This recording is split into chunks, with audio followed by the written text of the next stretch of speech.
All those late nights working, she was frantically trying to fix mistakes before anyone noticed. Those business trips, complete fiction. I was still processing all this when my phone rang. It was Tom, Rachel's dad. I almost didn't answer, awkward, but figured I should be an adult about this. Tom has always been super sweet to me. Remembers my birthday and actually asks questions about my life, kind of sweet. He sounded concerned and asked if everything was okay between me and Rachel. Apparently, she told her family we had a little fight, but everything was fine. A little fight? The woman publicly humiliated me, dumped me in front of her friends, and stuck me with a massive bill. I tried to keep it vague, saying we were taking some space because I didn't want to put him in the middle. Then he mentioned Rachel's birthday dinner on Saturday and how the whole family was looking forward to seeing me there. You guys. I nearly choked on my lemonade. Rachel had told her family we were still together and that I was coming to her birthday dinner. The dinner was at her parents' house, and apparently, she'd told them we had big news to share.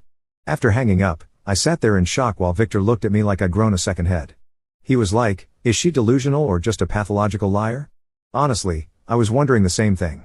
That's when we came up with a plan. I wasn't going to just ghost her family. They'd always been kind to me, and they deserved to know what kind of person Rachel really was. But I also wasn't going to cause a scene or be vindictive. I would simply attend the dinner as invited and let the truth come out naturally. The next day, Chloe met me for coffee, slightly awkward since we'd only met through Rachel, but she turned out to be really chill. She confirmed everything and added even more details about Rachel's work lies. The team Rachel claimed to lead was actually just her and 2 interns. The big presentation she was in charge of last month?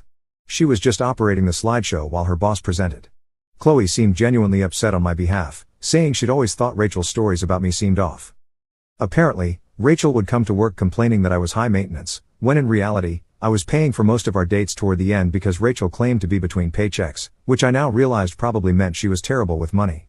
Midway through our conversation, Chloe got a text from their boss asking if she could come in Saturday evening to help with some emergency project. Chloe was bummed because she'd had plans, but then I had an idea. What if Chloe needed to drop something off at Rachel's parents' house during the birthday dinner? The timing would be perfect. As we were figuring out the details, my phone buzzed with a text from Rachel, first one since the restaurant disaster. It just said, "We need to talk about what happened." I might have overreacted. Might have? I showed Chloe, and she nearly spit out her coffee.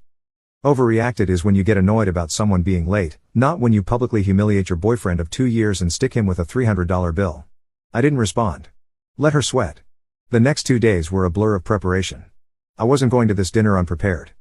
I dug through old texts, finding all the lies, dates when she claimed to be at work conferences that didn't exist, stories about coworkers that Chloe confirmed were fabricated, even photos Rachel had posted of herself at work events that were actually just downloaded from the company website.